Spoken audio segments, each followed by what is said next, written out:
Good morning everybody. আমরা class 9 এর third chapter জৈবনিক প্রক্রিয়া তার সালোক সংশ্লেষ বিষয়টি নিয়ে আমরা আলোচনা শুরু করেছিলাম। এর পূর্বের ক্লাসে আমরা সালোক সংশ্লেষ কাকে বলে, সালোক সংশ্লেষের বিভিন্ন উপাদান, তাদের উৎস, এই সমস্ত বিষয়গুলো নিয়ে আলোচনা করেছি। আজ আমরা তার পরের পর্যায় নিয়ে আলোচনা করব। তো এই প্রসঙ্গে একটা কথা বলে রাখা অত্যন্ত প্রয়োজন, আমাদের এই উদ্যোগটি একটি এক্সপেরিমেন্টাল প্রজেক্ট এবং এই আলোচনায় যদি তথ্যের কোনো অসঙ্গতি নজরে পড়ে তাহলে আমি অনুরোধ করব যে প্রামাণ্য টেক্সট বই যেগুলি সেগুলি কনসাল্ট করতে এবং বিভিন্ন যে এক্সপার্ট টিচার্সরা রয়েছেন তাদের সাথে কথা বলেও এই অসঙ্গতি সংশোধন করে নেওয়া যেতে পারে। তো এবার আসছি আমরা আমাদের মূল আলোচনার বিষয়ে, সালোক সংশ্লেষ। সালোক সংশ্লেষের উপাদান এবং তাদের উৎসগুলো আমরা আলোচনা করেছি। সালোক সংশ্লেষের ক্ষেত্রে কোথায় হয়, এই যে প্রশ্ন, সালোক সংশ্লেষ কোথায় সংঘটিত হয়? সালোক সংশ্লেষ সংঘটিত হয় ক্লোরোপ্লাস্ট যুক্ত সজীব কোষে। সাধারণভাবে বলা যেতে পারে উদ্ভিদের যে সবুজ অংশ রয়েছে সেখানে সালোক সংশ্লেষ ঘটে থাকে। অর্থাৎ পাতা হচ্ছে প্রধান, পাতা সবুজ বর্ণের হয়, কচি কাণ্ড, ফুলের বৃদ্ধি, কাঁচা ফলের ত্বক এবং মূলেও হতে পারে যদি মূলে ক্লোরোপ্লাস্টিক থাকে, যেমন গুলঞ্চর মূলে বা অর্কিডের মূলে সালোক সংশ্লেষ ঘটতে পারে। এছাড়া বৃদ্ধিতেও ঘটতে পারে, কাঁচা ফলের ত্বক যেমন আম সবুজ বর্ণের হয়ে থাকে সেখানেও সালোক সংশ্লেষ ঘটতে পারে। সালোক সংশ্লেষ কখন হয়?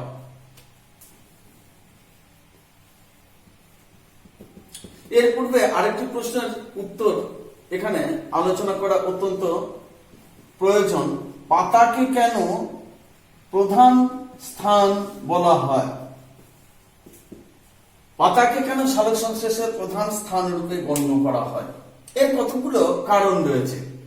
পাতার প্রসারিত তল প্রচুর পরিমাণে সূর্যালোক শোষণ করতে পারে এবং পাতার যে অ্যারেঞ্জমেন্টটা থাকে সেটি হচ্ছে যে এলাকার যে অঞ্চলের গাছ তার সাথে সূর্যের যে কোণে সূর্যরশ্মি এসে তার উপর আপতিত হয় সেই বিষয়টি একটি গুরুত্বপূর্ণ বিষয়।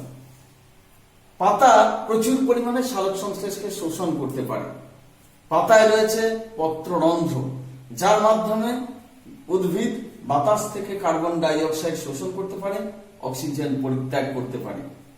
পাতায় অবিরত জল সরবরাহ হয়ে থাকে, অর্থাৎ স্থলজ উদ্ভিদের ক্ষেত্রে মাটি থেকে যে কৈশিক জল সেটি মূল দ্বারা শোষিত হয়ে জাইলেম কলার মাধ্যমে সরাসরি পাতায় গিয়ে পৌঁছয় এবং পাতার মধ্যে প্রচুর পরিমাণে ক্লোরোপ্লাস্টিড থাকে। পাতার যে মেসোফিল কলা অর্থাৎ দ্বিবীজপত্রী পাতা বা একবীজপত্রী পাতার ক্ষেত্রে ঊর্ধ্বত্বক এবং নিম্নত্বকের মাঝে যে দুই প্রকারের বা এক প্রকারের প্যারেনকাইমা কলা থাকে তাকে বলা হচ্ছে দ্বিবীজপত্রী পাতার ক্ষেত্রে উপরের ঊর্ধ্বত্বকের সংলগ্ন থাকে প্যালিসেড প্যারেনকাইমা, নিম্নত্বকের সংলগ্ন থাকে স্পঞ্জি প্যারেনকাইমা এবং একবীজপত্রী পাতার ক্ষেত্রে যে কোনো এক প্রকারের প্যারেনকাইমা কোষ থাকে এবং সেই প্যারেনকাইমা কলার কোষগুলি প্রচুর পরিমাণে ক্লোরোপ্লাস্টিড সমৃদ্ধ। এই সমস্ত কারণে পাতাকে সালোক সংশ্লেষের প্রধান স্থান রূপে গণ্য করা হয়। সালোক সংশ্লেষ কখন হয়? প্রধানত দিনের বেলাতে হয়ে থাকে, কারণ সূর্যালোকের উপস্থিতি একটি জরুরি বিষয়। এই ক্ষেত্রে সূর্যালোকের উপস্থিতিতে প্রধানত দিনের বেলাতে হয়ে থাকে, তবে উপযুক্ত তীব্রতা সম্পন্ন কৃত্রিম আলোতেও এটি সংঘটিত হতে পারে। এখন সালোক সংশ্লেষের যে পদ্ধতিটি তার সামগ্রিক যে রাসায়নিক বিক্রিয়া সেটি আমরা দেখব। কি সামগ্রিক রাসায়নিক বিক্রিয়া সালোক সংশ্লেষে? এটি হচ্ছে 6CO2 প্লাস 12H2O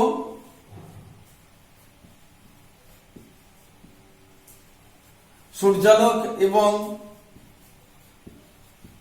ক্লোরোফিলের উপস্থিতিতে উৎপন্ন হয় C6H12O6 plus 6H2O plus 6O2। এটি হচ্ছে সালোক সংশ্লেষের সামগ্রিক রাসায়নিক বিক্রিয়া। এর থেকে আমরা কি জানতে পারছি? 6 অণু কার্বন ডাই অক্সাইডের সাথে 12 অণু জল জৈব রাসায়নিক বিক্রিয়ার ফলে 1 অণু গ্লুকোজ, 6 অণু জল, 6 অণু অক্সিজেন উৎপন্ন করছে। বিক্রিয়াটি সংঘটিত হচ্ছে সূর্যালোক এবং ক্লোরোফিলের উপস্থিতিতে।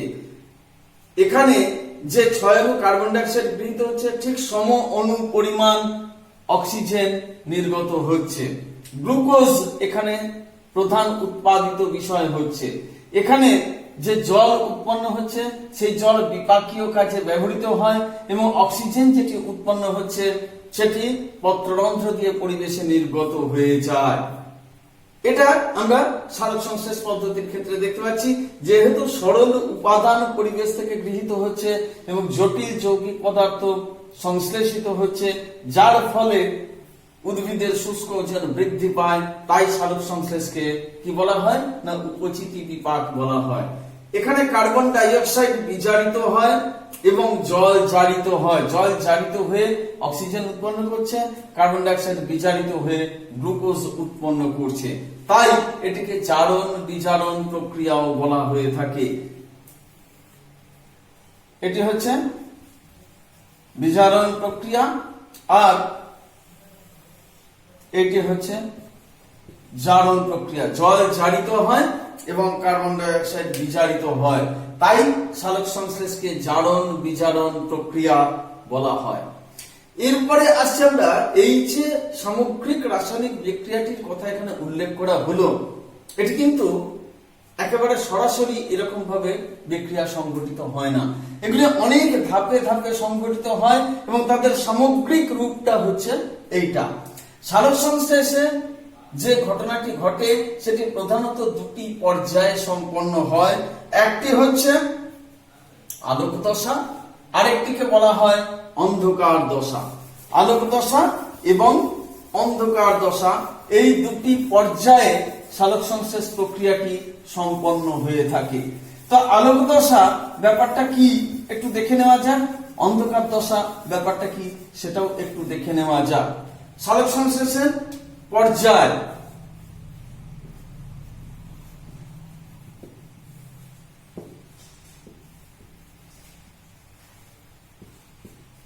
আলোক দশা, অন্ধকার দশা বা অনেক সময় এটিকে আলোক নিরপেক্ষ দশাও বলা হয়।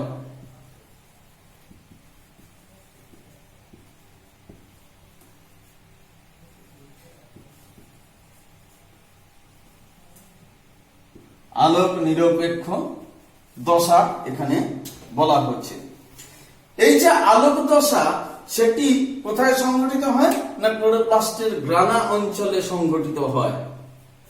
অন্ধকার দশা বা আলোক নিরপেক্ষ দশা কোথায় সংঘটিত হয়? ক্লোরোপ্লাস্টের স্ট্রোমা অঞ্চলে সংঘটিত হয়। আলোক দশাতে আলো অপরিহার্য, কিন্তু অন্ধকার দশাতে এটিকে কেন আলোক নিরপেক্ষ বলা হচ্ছে না, এটি আলো এবং অন্ধকার সব সময়তেই এটি ঘটতে পারে। আলোক নিরপেক্ষ সেই জন্য বলা হয়েছে। আলোক দশার থেকে আলাদা করার জন্য একে অন্ধকার দশাও বলা হয়ে থাকে। তা আলোক দশায় কি কি ঘটনা ঘটে সেটা একটু দেখে নেওয়া যাক। আলোক দশায় যে যে ঘটনা ঘটে সেটি হচ্ছে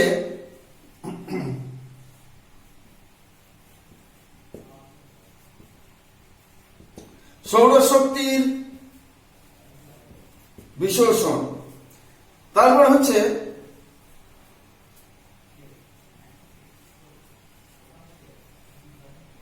ক্লোরোফিলের সক্রিয়তা,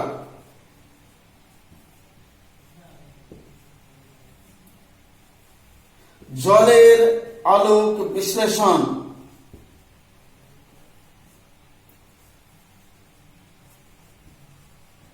বিজারিত NADPH+ হাইড্রোজেন আয়ন গঠন বা উৎপাদন,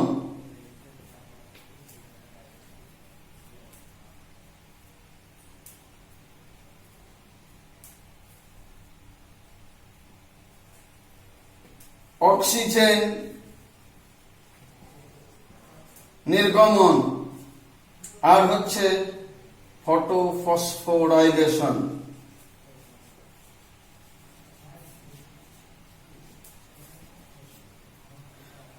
বা আলোক ফসফরিভবন, অর্থাৎ আলোকের উপস্থিতিতে ফসফরাস সংযুক্ত হয়ে জৈব অণু গঠন করা। এটি এডিপি থেকে এটিপি উৎপাদনের মাধ্যমে সংঘটিত হয়ে থাকে। এডিপি অর্থাৎ অ্যাডিনোসিন ডাইফসফেট একটি জৈব অণু, যার সাথে ইনঅর্গানিক ফসফেট সংযুক্ত হয়ে এটিপি উৎপাদন করে, তাকে বলা হচ্ছে ফসফোরাইলেশন। এটি যখন আলোর উপস্থিতিতে ঘটে থাকে তখন তাকে বলা হচ্ছে ফটোফসফোরাইলেশন। তো এই যে পর্যায়গুলি রয়েছে সেগুলি কখন কিভাবে সংঘটিত হচ্ছে আমরা একটু আলোচনা করব। সৌরশক্তির বিশোষণ। সৌরশক্তি বিশোষিত হয়, আমরা জানি যে 390 থেকে 760 ন্যানোমিটার তরঙ্গ দৈর্ঘ্যের যে সূর্য থেকে বিচ্ছুরিত রশ্মি তাকে বলা হচ্ছে দৃশ্যমান আলো। এর মধ্যে আমরা বেগুনি নীল এবং লাল বর্ণের আলোতে সালোক সংশ্লেষ সর্বাপেক্ষা ভালো ঘটতে দেখেছি। এটা সেই ন্যানোমিটারের দৈর্ঘ্যের যে তরঙ্গ দৈর্ঘ্য ন্যানোমিটার হিসেবে যেটাকে করা হয়, মাপা হয় বা চিহ্নিত করা হয় 390 থেকে 760, তার মধ্যে 650 থেকে 760 হচ্ছে লাল, এবং তারপরে হচ্ছে ইনফ্রারেড, তারপরে হচ্ছে মাইক্রোওয়েভ, রেডিও ওয়েভ ইত্যাদি, আর আল্ট্রাভায়োলেট রে হচ্ছে 390 এর নিচে, তার নিচে অন্যান্য যে সমস্ত এক্স গামা রে, এক্স ইত্যাদি ইত্যাদি যে সমস্ত জিনিসগুলো রয়েছে সেগুলো সমস্ত থাকে। এনিওয়ে, তো এই যে সৌরশক্তি, সেই সৌরশক্তির নির্দিষ্ট তরঙ্গ দৈর্ঘ্যের আলোক রশ্মি এসে ক্লোরোফিল এ, ক্লোরোফিল বি প্রভৃতি অণুর দ্বারা শোষিত হয় এবং ক্লোরোফিল অণু সক্রিয় হয়ে ওঠে। এখানে এই বিশোষণের কাজটি করার জন্য একটা কমপ্লেক্স গঠিত হয়। ক্লোরোফিল অণুর একটি যৌগ বা একটা কমপ্লেক্স গঠিত হয়, প্রায় 250টি ক্লোরোফিল অণু নিয়ে একটি সিস্টেম, ফটো সিস্টেম গঠিত হয়ে থাকে। তো সেই সব অণুগুলি আলোক রশ্মিকে গ্রহণ করছে, গ্রহণ করে সেটিকে একটি ক্লোরোফিল অণুতে কেন্দ্রীভূত করছে। এই সমগ্র শক্তিটা এই পুরো এলাকাটা জুড়ে যা আলোক পড়ছে এই সবগুলো কেন্দ্রীভূত হচ্ছে একটি নির্দিষ্ট অণুতে, এবং সেই ক্লোরোফিল অণুটি তখন এই সমস্ত শক্তি গ্রহণ করে উদ্দীপিত এবং তেজময় হয়ে ওঠে। তো সৌরশক্তির বিশোষণের দ্বারা এইভাবে ক্লোরোফিল সক্রিয় হয়ে ওঠে। তো সৌরশক্তি বিশোষণের ক্ষেত্রে ওইটা একটি বললাম, অর্থাৎ যেটি হচ্ছে যে কোন নির্দিষ্ট তরঙ্গ দৈর্ঘ্যের যে সালোক দৃশ্যমান আলোক রশ্মির যে অংশ বা তরঙ্গ দৈর্ঘ্য কোন নির্দিষ্ট ক্লোরোফিল অণু দ্বারা শোষিত হচ্ছে সেটিকে বলা হচ্ছে শোষণ বর্ণালী। এক্ষেত্রে আমরা লাল এবং বেগুনি নীলের বিষয়টিকে এখানে জানতে পারছি। আর নির্দিষ্ট তরঙ্গ দৈর্ঘ্যের যে আলো সেটি বিভিন্ন ক্ষেত্রে আমরা তার পরিপ্রেক্ষিতে সালোক সংশ্লেষের যে হার সেটি যদি একটি লেখচিত্রের আকারে প্রকাশ করি তাকে বলা হচ্ছে সালোক সংশ্লেষের কার্যবর্ণালী। তো এটা গেল সৌরশক্তির বিশোষণ। তারপর হচ্ছে ক্লোরোফিল সক্রিয় হয়ে ওঠে। ক্লোরোফিল সক্রিয় হয়ে ওঠার মাধ্যমে ফটোফসফোরাইলেশন এবং বাকি ঘটনাগুলি ঘটে। তো এই যে ফটোফসফোরাইলেশন সেটি হচ্ছে দুই প্রকারের, একটি হচ্ছে চক্রাকার আর একটি হচ্ছে অচক্রাকার। চক্রাকার এবং অচক্রাকার, cyclic and non cyclic. Chlorophyll অণু তা যখন নির্দিষ্ট তরঙ্গ দৈর্ঘ্যের আলোক শক্তি গ্রহণ করছে, শক্তি গ্রহণ করছে, তখন সেটি থেকে একটি ইলেকট্রন ডিসচার্জ হয়ে যাচ্ছে। ফলে এই যে বাড়তি শক্তির প্রভাবে ক্লোরোফিল অণুর যে ইলেকট্রনগুলি রয়েছে তার থেকে একটি ইলেকট্রন বিচ্যুত হয়ে যাচ্ছে, নির্দিষ্ট অরবিট থেকে, নির্দিষ্ট কক্ষপথ থেকে ছিটকে বেরিয়ে যাচ্ছে। এই ইলেকট্রনটি প্রচন্ড তেজময় হয়ে থাকে, প্রচুর এনার্জি নিয়ে সেটি অবস্থান করে। এরপর এই ইলেকট্রনটি গৃহীত হচ্ছে ইলেকট্রন গ্রাহকের দ্বারা। এই গ্রাহক সেটিকে ধরে রাখতে পারে না, সে আবার তারপরেও ইলেকট্রনটিকে ছেড়ে দিচ্ছে, সেটি পুনরায় অন্য ইলেকট্রন গ্রাহকের দ্বারা গৃহীত হচ্ছে এবং সেখান থেকে ফাইনালি এটি আবার ছেড়ে দেওয়া হচ্ছে ইলেকট্রন এবং শেষ পর্যন্ত নির্দিষ্ট যে ক্লোরোফিল অণু থেকে এটি নির্গত হয়েছিল সেখানেই এসে পৌঁছচ্ছে। এই যে গ্রাহকগুলি রয়েছে এগুলি হচ্ছে কি ফেরেডক্সিন, প্লাস্টোসায়ানিন ইত্যাদি যে সমস্ত গ্রাহকগুলি রয়েছে, ইলেকট্রন গ্রাহক যাদেরকে বলা হচ্ছে। তাহলে ক্লোরোফিল থেকে উত্তেজিত এবং তেজময় ইলেকট্রন নির্গত হলো, যা প্রচুর শক্তিকে গ্রহণ করে তেজময় হয়েছে। সেটি প্রথমে ইলেকট্রন গ্রাহক সেটি গ্রহণ করলো, কিন্তু সে গ্রহণ করে ধরে রাখতে পারলো না এবং সেটি ত্যাগ করে দিল। তখন এর দ্বারা বিচ্ছুরিত শক্তির প্রভাবে এটিপি উৎপাদিত হলো। সেটি কিভাবে না এডিপি প্লাস ইনঅর্গানিক ফসফেট মিলে তৈরি করলো একটি এটিপি অণু। পুনরায় সেটি খানিকটা এনার্জি এখানে বেরিয়ে গেল, তারপর একটু স্তিমিত হলো, তারপর সেটি গৃহীত হলো পুনরায় আরেকটি ইলেকট্রন গ্রাহকের দ্বারা। সে ওইটিকে ধরে রাখতে পারলো না, আবার ত্যাগ করলো।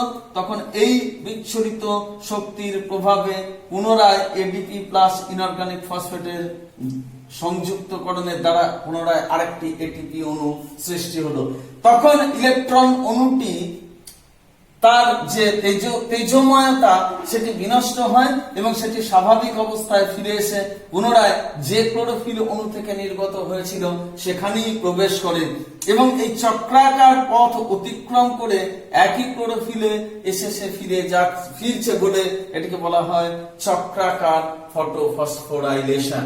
এটিকে বলা হয় চক্রাকার ফটোফসফোরাইলেশন। মাঝখান থেকে আমরা দেখতে পেলাম যে উত্তেজিত এবং তেজময় যে ইলেকট্রন তার যে শক্তির বিচ্ছুরণের ফলে দুই অণু এটিপি এখানে প্রস্তুত হয়েছে। এই যে আলোক শক্তির প্রভাবে বা আলোর উপস্থিতিতে এটিপি উৎপাদনের প্রক্রিয়া বা ফসফোরাইলেশনের যে প্রক্রিয়া তাকে বলবো আমরা, এই পদ্ধতিকে বলবো আমরা চক্রাকার ফটোফসফোরাইলেশন। এছাড়া আরেকটি পদ্ধতি হচ্ছে অচক্রাকার ফটোফসফোরাইলেশন। এই অচক্রাকার ফটোফসফোরাইলেশনের ক্ষেত্রে দেখা যাচ্ছে যে ক্লোরোফিল অণু থেকে যে ইলেকট্রন নির্গত হয় সেই ইলেকট্রনটি সেই নির্দিষ্ট ক্লোরোফিলে ফেরত আসে না, সেই জন্য তাকে বলা হয় অচক্রাকার ফটোফসফোরাইলেশন। কিভাবে এটি সংগঠিত হচ্ছে আমরা একটু দেখে নিই। কিভাবে এটি সংগঠিত হচ্ছে সেটা আমরা একটু দেখে নেব। ফটোসিস্টেম 1, 2 ইত্যাদি কতগুলি বিষয় রয়েছে। নির্দিষ্ট ফটোসিস্টেমে দেখা যাচ্ছে যে ক্লোরোফিল এ নির্দিষ্ট তরঙ্গ দৈর্ঘ্যের আলোক শক্তিকে শোষণ করতে পারছে, আলোক রশ্মিকে শোষণ করতে পারছে। এখানে দেখা যাচ্ছে যে তিনটে কাজ একসাথে হয়ে থাকে। এই হচ্ছে একটি ক্লোরোফিল অণু, এই হচ্ছে আরেকটি ক্লোরোফিল অণু, আর এই হচ্ছে জল।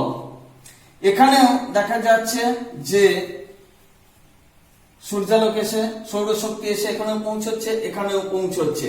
এখান থেকে একটি ইলেকট্রন নির্গত হয়ে যাচ্ছে, এখান থেকেও একটি ইলেকট্রন নির্গত হয়ে যাচ্ছে। এই ইলেকট্রনটি গ্রাহকের দ্বারা গৃহীত হলো, তারপর সেটি পুনরায় ইলেকট্রন নির্গত হলো এবং ফাইনালি এই ক্লোরোফিলে এসে পৌঁছে গেল। অর্থাৎ এই ক্লোরোফিল থেকে নির্গত ইলেকট্রন এখানে যে ভ্যাকেন্সিটা সৃষ্টি হয়েছিল এখান থেকে ইলেকট্রন নির্গত হওয়ার ফলে সেই ভ্যাকেন্সি পূরণ করলো। তাহলে এর মধ্যে একটা ভ্যাকেন্সি বা শূন্য স্থান থেকে যাচ্ছে। এটি কি হচ্ছে না এই যে হাইড্রোজেন জলের অণু সেটি দুটি ভাগে ভাগ হয়ে যাচ্ছে, হাইড্রোজেন আয়ন এবং হাইড্রক্সিল আয়ন। এই হাইড্রক্সিল আয়ন থেকে ইলেকট্রন বিচ্যুত হচ্ছে এবং বাকি অংশটি হাইড্রক্সিল মূলকে পরিণত হচ্ছে। এই ইলেকট্রনটি এই ক্লোরোফিলের শূন্য স্থানকে পূরণ করছে। এদিকে হাইড্রক্সিল আয়ন যেটি রয়েছে এটি চারটি একত্রিত হওয়ার সুবাদে যেটি করছে পরবর্তী পর্যায়ে 2 অণু জল প্লাস 1 অণু অক্সিজেন উৎপন্ন করছে, যা পত্ররন্ধ্র দিয়ে নির্গত হয়ে যাচ্ছে পরিবেশে। এই যে ইলেকট্রনটা আর এখানে যে হাইড্রোজেন, এটি দুটি হচ্ছে, তাহলে এটি তাহলে দুটি হাইড্রোজেন, এখান থেকে দুটি ইলেকট্রন এবং NADP যা কিনা কোষের মধ্যে উপস্থিত রয়েছে, এরা সকলে মিলিতভাবে এই NADP কে বিজারিত করে তুলছে। NADPH প্লাস হাইড্রোজেন আয়ন এটি সৃষ্টি হচ্ছে। তো এখানে আমরা দেখতে পাচ্ছি যে ক্লোরোফিল থেকে যে ইলেকট্রন বেরোচ্ছে সেটি সেই ক্লোরোফিলে পুনরায় ফিরে যেতে পারছে না, অপর কোনো উৎস থেকে ইলেকট্রন এসে এই ক্লোরোফিলের শূন্য স্থানগুলিকে পূরণ করছে। এই যে জায়গাটা এবং এখানটাতে দেখা যাচ্ছে একটি এটিপি অণু সৃষ্টি হচ্ছে, একটি এটিপি অণু অচক্রাকার ফটোফসফোরাইলেশনের ফলে উৎপন্ন হচ্ছে, এখানে আমরা দেখতে পাচ্ছি। এই যে জায়গাটা, এই যে অচক্রাকার ফটোফসফোরাইলেশন, এখানে আমরা সবকটিকে ঘটতে দেখছি। সৌরশক্তির বিশোষণ, অবশ্যই যে দুটি ক্লোরোফিল অণু রয়েছে এক্ষেত্রে তাদের প্রত্যেকেই সৌরশক্তিকে শোষণ করছে। তার মধ্যে কোনটি কত না, এটি হচ্ছে P680 আর এটি হচ্ছে P700, অর্থাৎ এটি 680 ন্যানোমিটার তরঙ্গ দৈর্ঘ্যের আলোক রশ্মিকে শোষণ করছে, করে উদ্দীপিত হচ্ছে। এই ক্লোরোফিল অণুটি ফটোসিনথেসিস 2 এটি P700 অর্থাৎ 700 ন্যানোমিটার তরঙ্গ দৈর্ঘ্যের আলোক রশ্মিকে এখানে শোষণ করছে। এটিকে বলা হচ্ছে ফটোসিস্টেম 1, এটিকে বলা হচ্ছে ফটোসিস্টেম 2। তো এক্ষেত্রে দেখা যাচ্ছে যে তাহলে এই নির্দিষ্ট তরঙ্গ দৈর্ঘ্যের আলোক রশ্মিকে শোষণ করে এই ক্লোরোফিল অণু উদ্দীপিত হলো, এই ক্লোরোফিল অণু উদ্দীপিত হলো, এখান থেকে ইলেকট্রন নির্গত হলো, এখান থেকে ইলেকট্রন নির্গত হলো, এখানে একটি শূন্য স্থানের সৃষ্টি হলো, এখানে একটি শূন্য স্থানের সৃষ্টি হলো। এই ইলেকট্রনটি নির্গত হওয়ার পর নির্দিষ্ট ইলেকট্রন গ্রাহক তাকে গ্রহণ করলো, কিন্তু উত্তেজিত এবং তেজময় ইলেকট্রনকে গ্রহণ করে রাখতে পারলো না, সেটি ছেড়ে দিল। সেখান থেকে নির্গত হওয়ার পর সেটি তার শক্তির বিচ্ছুরণের মাধ্যমে ধীরে ধীরে স্তিমিত হলো এবং অবশেষে সেটি এই ক্লোরোফিল অণুর মধ্যে প্রবেশ করলো। এই সময়ের মধ্যে এটিপি এবং ইনঅর্গানিক ফসফেট যুক্ত হয়ে এখনো এটিপি প্রস্তুত করলো। এখানে যে ভ্যাকেন্সিটা বা শূন্যতার সৃষ্টি হলো সেটি কিভাবে পূরণ হলো না, জলের অণু বিশিষ্ট হয়ে দুই অণু হাইড্রোজেন এবং হাইড্রক্সিল আয়ন উৎপন্ন করলো। এই হাইড্রক্সিল আয়ন থেকে ইলেকট্রন গেল, ফলত একটি হাইড্রক্সিল মূলকে পরিণত হলো। এই ইলেকট্রনটি এই ক্লোরোফিলের শূন্য স্থানটিকে পূরণ করলো, অর্থাৎ দেখা যাচ্ছে ক্লোরোফিলের সক্রিয়তার যে বিষয়টি সেটি এখানে স্যাটিসফাই করলো। জলের আলোক বিশ্লেষণ একই সাথে হয়, সেটিও এখানে সংঘটিত হলো। এই জলের আলোক বিশ্লেষণ বিষয়টি সর্বপ্রথম বিজ্ঞানী রবিন হিল আবিষ্কার করেছিলেন বলে এটিকে বলা হচ্ছে হিল বিক্রিয়া। এটিকে বলা হচ্ছে হিল বিক্রিয়া। 1940 সালে তিনি যে জিনিসটিকে দেখেছিলেন, পটাশিয়াম ফেরাস অক্সালেট জল এবং বিচ্ছিন্ন পাতার ক্লোরোফিলকে একত্রিত করে সূর্যালোক প্রয়োগ করে তিনি দেখলেন যে পটাশিয়াম ফেরাস অক্সালেট ফেরিক অক্সালেটে পরিণত হয়ে গেল এবং অক্সিজেন নির্গত হতে তিনি দেখলেন, যেটা বলা হয় কি না হিল বিক্রিয়া নামে পরিচিত। অর্থাৎ জলের অণু কি হচ্ছে হাইড্রোজেন আয়ন প্লাস হাইড্রক্সিল আয়নে পরিণত হয়ে যাচ্ছে। টুয়াইস H2O করলে পর আমরা দেখতে পাচ্ছি দুটি হাইড্রোজেন আয়ন, দুটি হাইড্রক্সিল আয়ন এখান থেকে তৈরি হচ্ছে।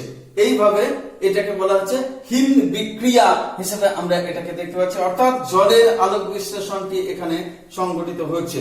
বিজারিত NADPH এখানে গঠিত হচ্ছে, অর্থাৎ এই ক্লোরোফিল থেকে ইলেকট্রন নির্গত হলো, জলের অণু থেকে হাইড্রোজেন আয়ন নির্গত হলো, যারা উভয়ে একত্রিত হয়ে NADP কে বিজারিত করে NADPH প্লাস হাইড্রোজেন আয়ন গঠন করলো।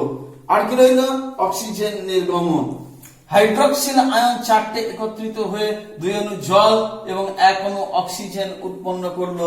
এই অক্সিজেন অণুটি পত্ররন্ধ্রের মধ্যে দিয়ে দেহের বাইরে নির্গত হয়ে যায়।